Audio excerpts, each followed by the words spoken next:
Welcome to the third and final video in my zone series. I'll be explaining everything to know about 5th zone onwards and doing all the calculations for you so that you know where to position yourself and what secrets I found in Epic zone logic. If you haven't watched the previous two videos, then those are linked in the description below, but if you're ready for this one, then let's get on with it. We're on to the 5th zone, and this is where it is different for pubs compared to arena. In pubs, the zone is just smaller than the 4th zone and fully inside it, but I'm not going to talk about that version. We're focusing on the arena and tournament 5th zone, otherwise known as 50-50. Let's say that this is the 4th zone, nice and zoomed in. The 50-50 zone is exactly half the size of the previous zone as usual, and as you probably know, the centre of the 5th zone is always on the edge of 4th.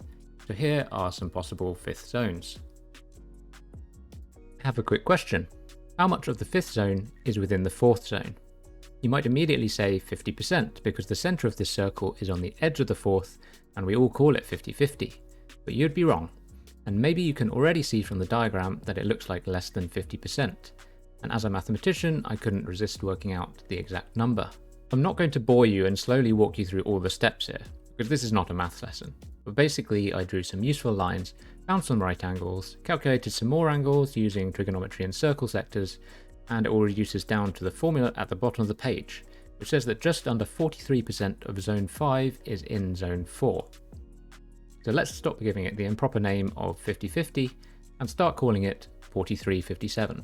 But you're probably more interested in the chance of being in 5th zone from whatever 4th zone position you are, and we can work that out. We know that the diameter of 5th zone is half the diameter of the 4th zone, and therefore a quarter of the area. We can take the 43 and divide it by 4 to get approximately 11% of the 4th zone also being in the 5th zone. However, this isn't too important, as your positioning within the 4th zone can change your chances a lot. For example, if you were in the middle of the 4th zone, your chance would be 0%, as the edge of 5th zone can only reach halfway towards you. In fact, this whole area in the middle of 4th zone has zero chance of ever being in 5th. The most common place for players to be is right on the edge of 4th zone after having rotated there from 3rd. And with some more maths, I calculated that your chance of being in zone here is given by this formula, which works out at 16.09%, or just under 1 in 6. This also makes sense logically. If we go back to this picture, where you can see that approximately 6 zones can fit round the edge of 4th zone. A little surprise is that edge is not quite the optimal position to be in.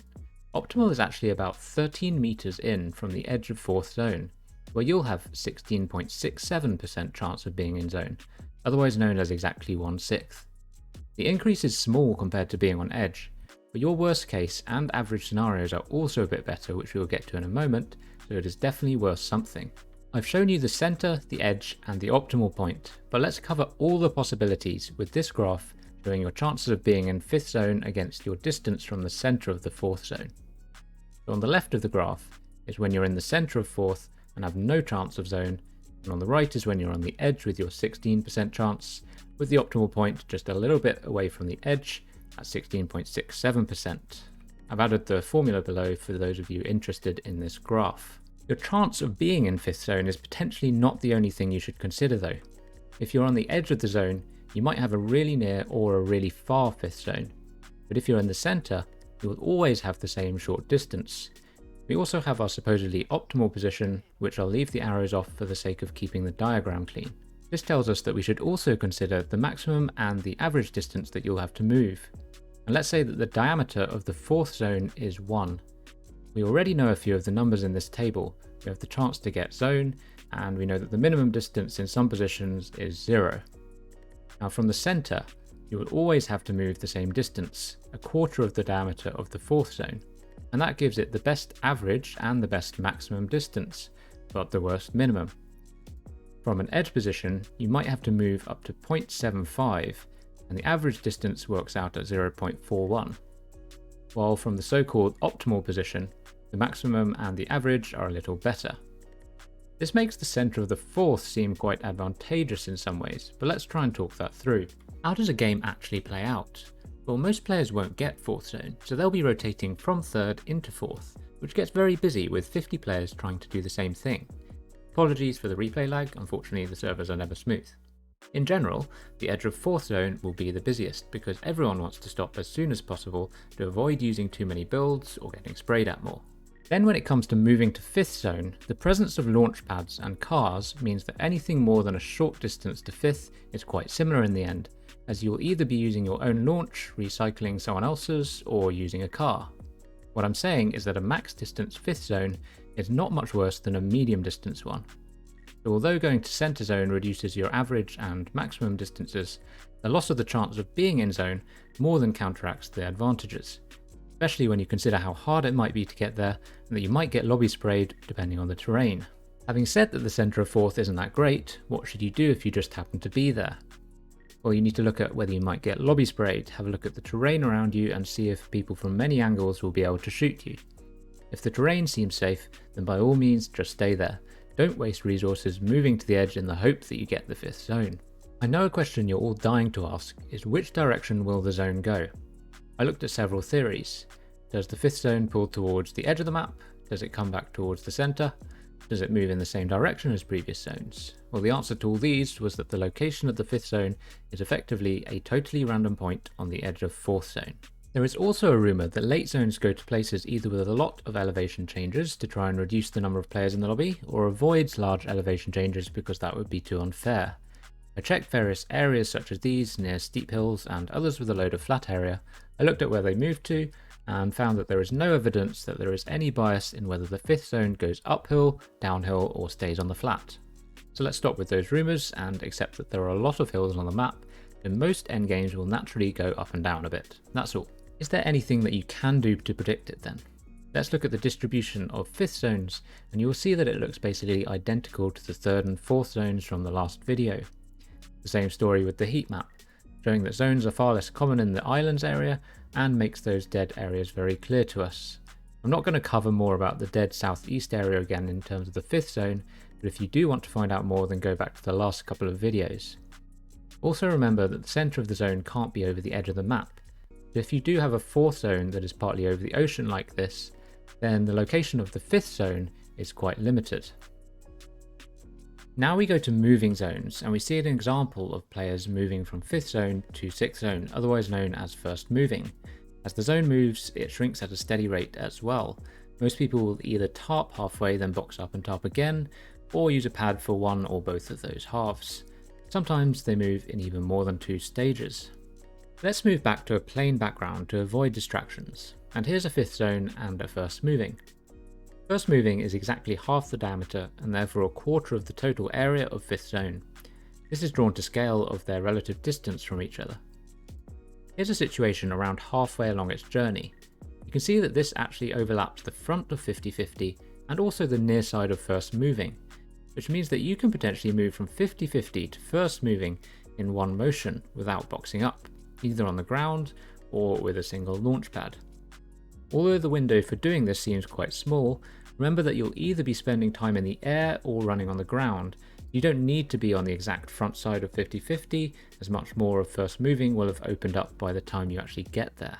The second moving zone is 66% of the diameter of first moving, the first time that the diameter hasn't halved, although the area is still less than half, so the lobby is getting very compacted at this time. By drawing these intermediate stages, you'll see that the relative distance between these zones is much larger than it was between 50-50 and first moving, and it is no longer worth trying to pre-plan the exact stages of your rotation. You'll have to work much more fluidly, making multiple decisions of whether to get frontside, stay backside, and often make many layer changes as well. For third moving, we see the same 66% change in zone size, and the distance is much shorter than the second moving. You're definitely going to have to work and adapt to your situation many times during this zone. The final moving zone, as shown by the pink dot here, was extended relatively recently and now takes 2 minutes to move and close, and although it moves quite slowly, the distance it covers is very large. Here's a table summarising some stats for the moving zones. As you can see on the top row, the distance between the zones gets shorter and shorter until the big long final zone. On the bottom row, you'll see that the speed that the zone moves gets slower as time goes on, even though in first moving it's still less than half the speed of someone running at 5.5 meters per second, and tactical sprint is 7.5 meters per second, which means that getting to frontside or catching up with the zone shouldn't be too much of a problem generally. Is there anything you can do to predict which way the moving zones will go? Well, here's the location of all the first moving zones, but it's hard to see what's going on, So instead, let's look at the heat maps for the moving zones. You'll easily spot the dead southeast area and the random strip through Greasy that we've seen in previous videos and earlier in this one for the 5th zone. You'll know that no moving zones can go to these areas. I'll bring up the final 9th zone now, and it is a bit different. The dead Greasy area has disappeared, and the southeast area suddenly becomes a perfect rectangle. I have no idea why. I can only continue to assume that it's either a bug in Epic's code, or that they have a plan for that part of the map. There also appears to be a carefully defined inner area of the map with more zones than outside it, which again I have no idea why it exists, and it has a very strange shape, but there it is. As for which way the zone will pull, unfortunately all you can do is guess and pray, because the vast majority of the time the moving zone is in a completely random direction. It does not avoid or go towards mountains or POIs, or go in the same or opposite direction as previous zone. It is totally random. Almost. The one bias that I found with all the moving zones is that they have a tendency to pull away from the very edge of the map. So if 50-50 or any of the moving zones are at the very edge, then the next zone is more likely to come back towards the centre of the map than to hang around the coastline. This might partially explain the inner area on the 9th zone heat map, but definitely doesn't explain it fully, and that will remain a mystery to be solved another day. One last thing I'd like to do is give credit to a guy called Nocken, who you probably don't know, but he has worked a lot on this with me and deserves a lot of credit for this. He runs a website called fortnitereplay.info that has a whole load of Fortnite visualizations and data, so go check it out. I'll leave a link down below. If you've enjoyed this video and the Zone series generally, then please give it the support that you can with a like or a comment below, and share it around with your friends in your Discord server or wherever else you want, so that we can spread all the interesting findings with the whole community. Thanks for watching, and I'll see you next time.